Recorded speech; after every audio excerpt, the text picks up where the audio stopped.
Although this is the second part of this story, if you haven't seen the first one, we recommend you watch it. First, filled with anger, I left the room, grabbed my rifle, and went into the woods. To get my mind off it, my wife was alone in the room with the corpse in tears. Not knowing what to do, she went down to the kitchen to avoid looking at the dead body. I spent the day in the woods. Not that I was hunting for anyone, I just wanted to get away from everything that had happened. I walked through the forest following familiar paths, sometimes wandering into places I'd never been before. The thick green crowns of trees and bushes calmed me a little, and I could see a few tables with old rags on them, with something wrapped in them. Interest made me go over and unwrap them. As I opened the first wrap, a small puff of dust came out of it, and I pulled back a little so that the dust wouldn't get in my nose, but still a few dust particles reached my nostrils, and I inhaled and coughed a little. When I saw the contents, I was not even surprised. On the contrary, for some reason I liked what I found there. The bundle was neatly packed with several ancient knives, pliers, and many other torture devices. Interesting. I said I want to unwrap the other few wrappers. It was pretty much the same as the first one, except that the tools in the others were a little different from the first ones I'd found. They indicated that they had once been used to torture people very cruelly, but who would do such a thing, and in such a wilderness? I shone my flashlight further and saw a couple of tables with straps attached to them. I tried them out, though they looked very old. They still appeared to be very sturdy farther up on the wall. I saw some chains with shackles chained to the stone wall. I went over to take a closer look at the whole thing. I can't say why I was so interested in all this. After wandering around the cave for a while longer, I felt quite comfortable. Having had enough of looking at my find, I decided to return. But I was not going to tell anyone about the cave I found walking back along the familiar trampled path. I saw a deer and decided to take advantage of the moment, and not long after aiming, soon put him down with one shot. At least I'll have a fresh meal, I said to myself, and taking the carcass on my shoulder, carried it home. When I got home, I found Elsa sitting at the table in the kitchen, scrubbing pans. That's a strange thing to do after what happened. What else am I supposed to do? She asked unhappily. Is the old man's corpse still upstairs? No, I took it to the market and sold it, she replied sarcastically. How are you talking to me? Why are you asking such stupid questions? Where could he have gone? He couldn't have gotten up and walked out of there with an axe in his head, could he? I threw the deer to the floor. Its antlers bumped against the table leg, and it moved a little, causing it to catch Elsa with the other edge, and she dropped the pan she was tidying up. Couldn't she be more careful? I didn't say anything, leaving the dead animal lying on the floor. I went upstairs to take care of my father's corpse. When I went into the bedroom, I saw that his blood had already covered the floor, and the huge piece of wood was now a brown color. There was also the stench of the corpse, and through the open window, flies began to fly in and land on the corpse. I stood over it for a few minutes, not thinking about anything, just staring. It's really icky, sir. What an old goat. You've had enough. I told you not to touch my wife. Then I dispersed the flies, got a sheet out of the closet, and wrapped the body in it. I decided to take it to the barn, where we used to butcher large animals. Where are you taking him? Elsa saw me coming down the stairs with a huge bundle on my shoulder.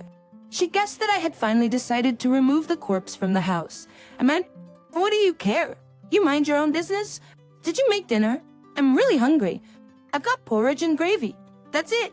That's all I got. I've had a busy day. If you want to eat your deer, may make you feel better. When did she get so mean-spirited? I mean, she always used to talk to me nice and sweet, but I didn't have time to argue with her. I had to finish what I had started. I went into the barn and put my father's body on the table. At first, I thought of burying him, as I should, near my mother's grave. But while I was thinking about it, I saw a large axe and a cleaver lying on another table nearby. I remembered how much pain and offense he had brought me since childhood, how he had beaten me, how he had insulted me, and how he had treated my wife. I went and locked the barn door from the inside. Then I took off the sheet, which was already soaked with blood, and threw it aside. Then I grabbed an axe, and remembering all my hatred for him, began to chop his body into pieces. The blood in the body had not yet coagulated and occasionally spattered on all sides. I chopped and chopped. When I had separated the arms and legs, I took care of the entrails and gutted him like a normal animal carcass. But some of the pieces were already beginning to smell foul, so I just cut them off. And threw them into the big bucket where we used to dump animal waste. That's then with a cleaver. I began to separate the pieces of meat from the bones. They still looked fresh. Yes, I confess. I had the idea of cutting him up like the animal I had thought he was all my life, and I decided to get some use out of him. After wrapping the pieces of meat in plastic, I sent them all to the freezer. From the look I had given them when I cut them up, they looked no different from the meat of an animal. I looked at the remaining bones and decided to chop them into smaller pieces too. I think when Elsa cooks with them, she won't suspect anything. When I had finished, I looked at the table, covered in scraps and blood. The bearded head was still lying on it. I picked it up and turned it to face me. "What's up, you old bastard? What do you think? You enjoyed abusing me and my wife, didn't you? Now you're gonna get what you deserve." For a moment, I thought his eye blinked at me. I was a little scared, but I remembered it could just be a cadaver reflex. Wrapping my head in an old cloth bag, I took a shovel and went to the place where my mother was buried. The time was already late, and the place where I was digging was not illuminated by anything, so I didn't worry that Elsa might see me. I dug a small hole and threw the bag with my father's head in it. I looked at it for a few seconds with anger, spit on it, and started to bury it. I looked at the resulting grave and realized that it was very small, so I decided to dig around it to make it fit the size of a regular grave.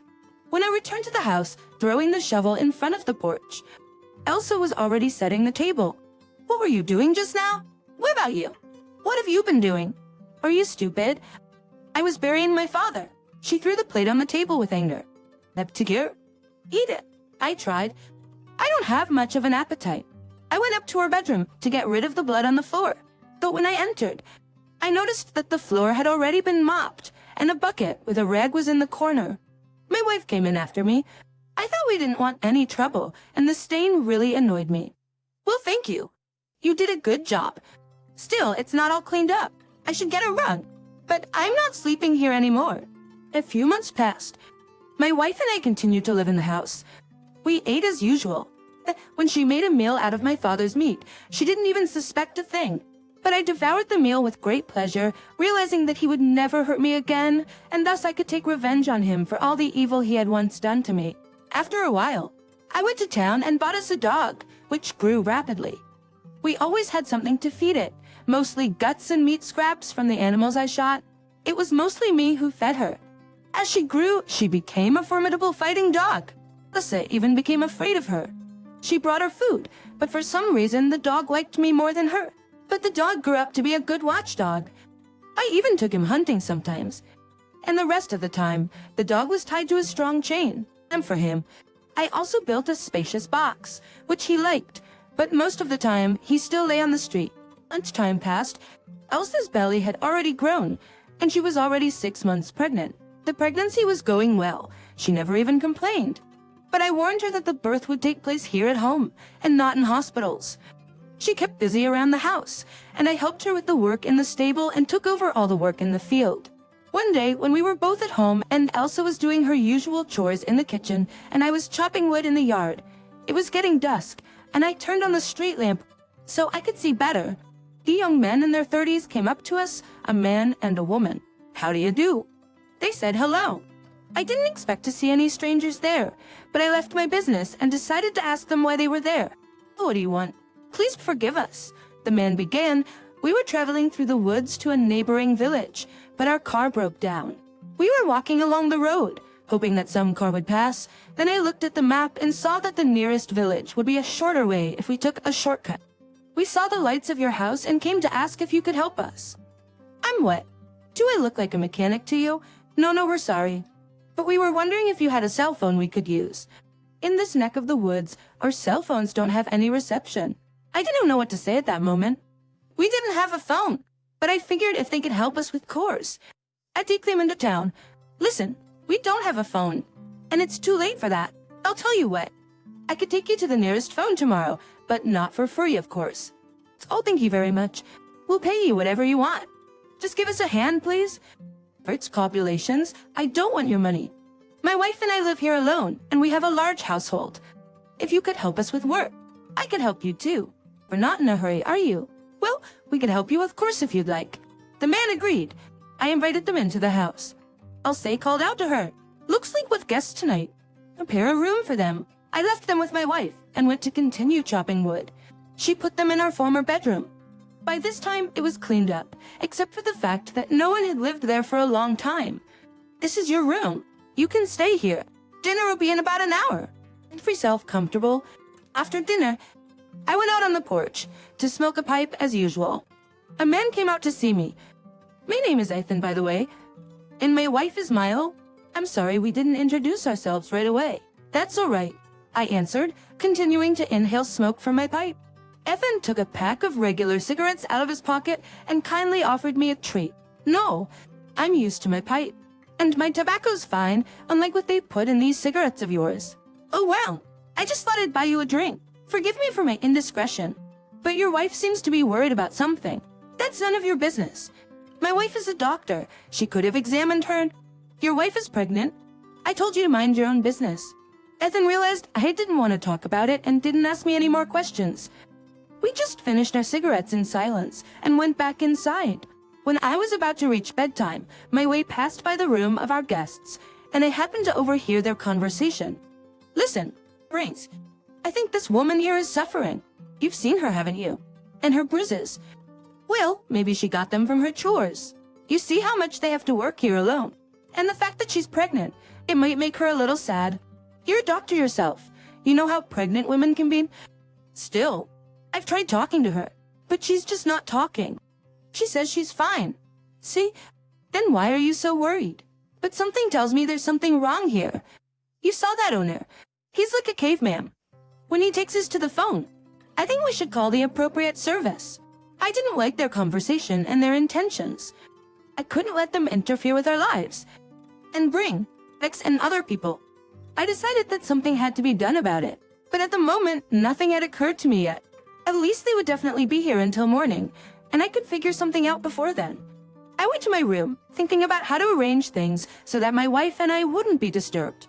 I liked our quiet, remote life, and I had no intention of letting strangers into it. "Is something wrong?"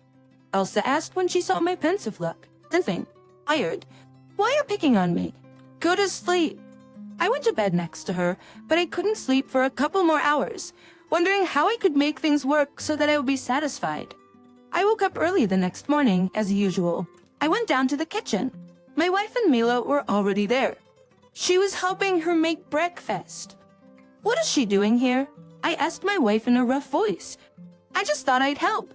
That's all." Mila answered, "You know what? My wife can handle this alone. You can help me with something else. Where's your husband, by the way?" "He's still sleeping. It was a rough day yesterday, so I let him sleep a little longer." "That's great. Come with me. I'll show you something you can help me with." Milo was a little startled by my menacing mood, but followed me nonetheless. Elsa continued cooking without saying a word. "Where are you going?" Mila asked when she realized that I was taking her into the forest. "Yesterday, when I wandered through the woods, I saw an injured hiker. He can't walk at all. Since you're a doctor, I think you can help him." Mila calmed down when she heard my words and obediently followed me. I took her to the cave I'd recently found and led her inside. I lit the oil lamp I had brought there later, and it lit up the cave a little. "Well, where's that injured hiker you were talking about? There's no one here." "Yeah, you got that right." I answered and punched her in the face, knocking her out with the first blow. I took advantage of the moment she was unconscious and tied her mouth shut, gagged her, and chained her to one of the walls. Like for a while, I sat and watched as she dangled, her thick black curls falling down over her face. I went over and fixed them so that I could see her whole face. She was quite beautiful, and I liked her as a woman. I wanted to have not only a humpbacked wife now, but to have sex with a normal, beautiful girl soon. She started to come around when she realized she was chained and couldn't speak. She started mooing something with her larynx, hoping I would untie her, if only to talk and explain everything. I slowly approached her and pulled the blindfold down from her mouth. I thought, "Bastard, you bastard. Well, what are you doing? Let go of me? You're so beautiful." I took her chin and licked her cheek. "You don't know what it's like to live all these years with an ugly woman. I need a beautiful, normal woman. Let me go, please." "I won't say anything to anyone," she cried. But I didn't want to listen to her cries anymore, so I gagged her again. "This place is very remote. No one ever comes here, and even your cries can't be heard. But if you behave yourself, I won't hurt you." I told her. She just kept sobbing. I tied another piece of cloth over her mouth so that no one could hear her, leaving only her nose open so she could breathe. After making sure there was no way she could get free, I left her alone in that cave. I covered the entrance with branches just in case, even though it was small, but still, so as not to attract attention. Though it was so remote that no one was likely to show up here, there were a lot of wolves and bears in this area, and all sorts of tourists tried not to poke their heads into this area. In fact, when I visited the city long ago, I overheard a story about this part of the forest, that there were evil spirits and this place was cursed, and that people often disappeared here and were never found. I didn't believe in legends, of course, but I like the fact that this legend scares people away from this place as well as from wild animals. When I got home, I saw that Ethan was already awake. He was sitting in the yard, obviously waiting for me. "Well, good morning, Jacob." He said hello and extended his hand to me, but I didn't shake his hand. "What are you doing here?" I woke up and Milo was gone. "Your wife said someone needed help, so you took her away." I wanted to do some chores like I promised, but I don't know where to start, and Elsa said I better wait for you. "It's good that you waited for me. Tell me, is your phone still not working?" "Unfortunately not. And I'm really hoping for your help. Maybe you can take me to the phone first so I can at least call a tow truck, and then I promise to work you back for your help."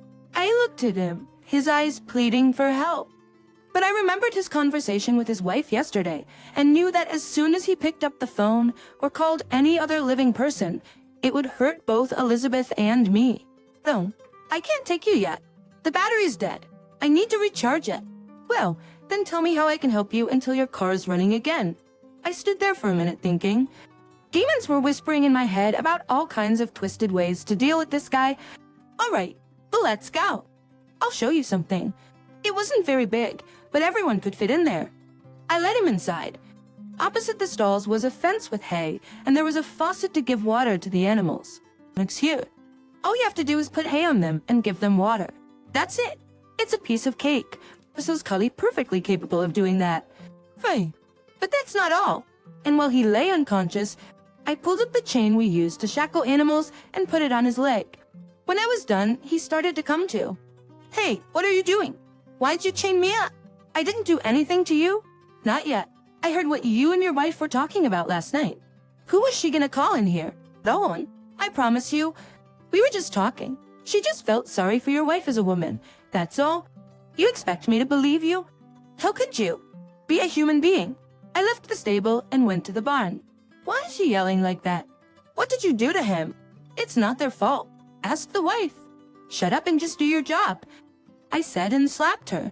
I came back to the stable with a huge pair of tongs in my hands. Ethan kept yelling and begging me to let him go, alternating with curses and insults at me. Without explaining anything to him, I grabbed his chin. He tried to pull my hand away, and I had hit his wrist several times with massive tongs, which made his grip weaken greatly and he could no longer resist me. I then grabbed his chin again so that his mouth opened. I shoved the tongs into his mouth and deftly grasped his tongue with them. Then I pulled forcefully, and in a few seconds, his tongue was ripped out of his mouth. Ethan began to yelp in pain, but he couldn't say anything, only scream. "As if you scream, I'll tear off the rest of your body. Do you understand?" They asked. He nodded, still moaning quietly in pain, trying not to make any more noise, but the pain was so intense that he couldn't stand it silently. "Oh God, what have you done?" Elsa showed up at the door. "Stay out of the way, woman. Now he's gonna volunteer to work for us. You go get a rag and wipe up his blood, or he'll stain the hay." My wife didn't cross me and went into the house to get a rag. I went to my dog and threw him the torn-out tongue, which he happily gobbled up in a moment. Some more days passed. Elsa tried to find out from me what had happened to the woman who had come with Ethan. "It's none of your business. You take care of your child. Have you forgotten where I pulled you from and how I took you in? You should be grateful to me." "Yes, Stop Jacob. I'm sorry." During those few days, I came to the cave once or twice.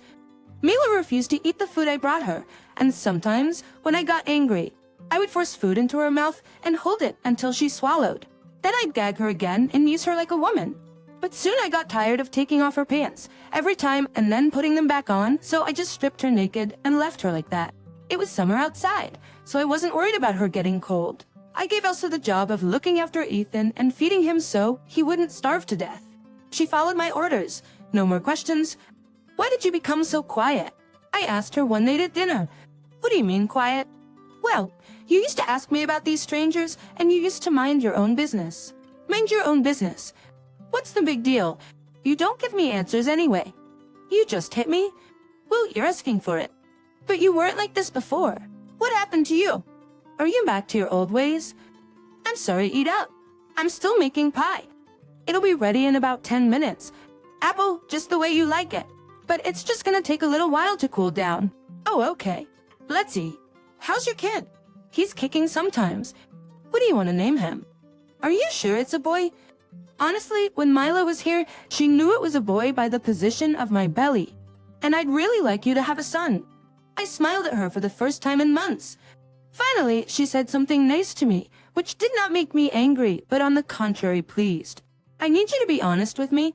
Is that my baby? I asked, holding a butcher knife in my hand.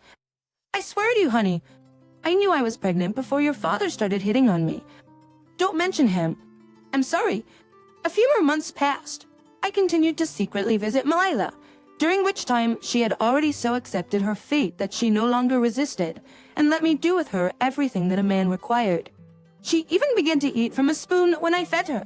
I wasn't going to untie her. The only inconvenience she gave me was when she had to go to the bathroom. I put the bucket between her legs and ordered my aim, or I'd have to hurt her. Ethan's wound and her mouth healed. Elsa nursed him as best she could, but she tried not to do anything too much to make me angry. He lived in our barn, feeding hay to the animals and fetching water. He tried to be quiet. Perhaps he had a plan in his head to get out of there, but I checked his chains every day to make sure they were secure, and every day I reminded him what awaited him if he did anything. I also told him that his wife was still alive, and if he ever disobeyed me, she would die. One day Elsa came to me and told me that her water had broken. Jacob, my stomach hurts a lot. Why don't you get a doctor? I told you, no doctors. I will deliver your baby myself. I bought books about it once. Didn't you see them on the shelf? We'll do it alone. She was a little upset, of course, because she was so worried about her baby, but she agreed. I put her on the bed and prepared everything that was necessary, even washed my hands with alcohol tincture, which we made ourselves. When labor began, Elsa screamed a lot. I realized that a watermelon going through a hole the size of a grape was causing great pain. I comforted her as best I could, remembering all sorts of tender words for her, but she kept screaming in pain. And after about an hour, she finally spit the child out of her womb. The first thing I did was look at his genitals. She was right. It was a boy, which made me very happy. I also noticed a birthmark on his tummy that looked exactly like mine, and his nose, though tiny, was still very much like mine. Now I was convinced that it was really my baby. I cut the umbilical cord, wrapped the baby in a towel, and handed him to his mother. She was very happy to take him into her arms, even though she was still in pain. 6 months passed. Our baby grew up, and I named him Duke after my grandfather. Life seemed to be getting better. I kept my job while my wife took care of my son. But one day, I came back from the field early. I brought a dead animal with me that had been accidentally hit by a tractor. I gave it to my dog, and he gratefully ate it. I decided to go check on our cows and pigs, because now the main care of them fell on me. But when I came in, I heard a strange rustling.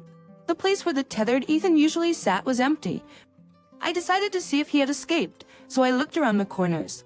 But when I got behind the first haystack, I saw a scene that struck me to the deepest hatred. He was sitting sprawled on the haystack with his pants down, and beside him, Elsa was adjusting her sundress. I saw the fear in her eyes at the fact that I had caught them doing such a thing. Jacob. I'm sorry. I don't know what came over me. I hit her with such force that she flew off toward the barn fence and hit her back hard. How could you think of such a thing? Pretty whore. Jacob. I just felt sorry for him. Titty. I ran out of the stable and soon returned with an axe. I swung it at Ethan to chop him to pieces for somehow seducing my hunchbacked wife. Don't please. It was my fault. She had nothing to do with it. Bill pleaded with Ethan. I just don't understand how you got a hard-on for a hunchback like her. And swung his axe even harder. Stop. Jacob. I stopped for a moment and turned to her. She was no longer asking for help. I even noticed a change in her gaze. Let me talk. All right. Go ahead. I know you went to see that girl. I followed you. And now you're trying to change me for cheating. How dare you accuse me of anything? I swung the axe again. Wait, please let me do it myself. I'll do it for you if you forgive me for my sin. I'm sorry, but it's been so long since you've touched me as a woman, and I'm lonely it'll never happen again. I thought about it for a while, I'm sorry, but it's been so long since you've touched me as a woman, and I'm lonely. Her words caught me off guard. I don't know what, but something in her words made me believe her. I put an axe in her hand. Dog. I had no idea she could be so cruel. How have I proved my love for you? She asked, wiping the blood spatter from her face. I looked at the man's mangled body and I decided to give her a chance. At least she and I had so much time together already, and a son growing up. Yes, sweetheart. I forgive you. Go inside, we'll shut. What about this? I'll take care of it. I took his body to the barn and did to it what I had done to my father's body. I realized that my wife was devoted to me, so I decided to get rid of Mila, who was in the cave. I'd had enough of her lately. Their bodies I processed, and they went into our future meals. Only Wissa asked me how we got so much meat. I simply lied to her that I had shot a couple of fat boars. Dear listeners, your support is very important to us. If you like our story, please like, comment, and subscribe. It's very motivating for us. We need your feedback to improve our content.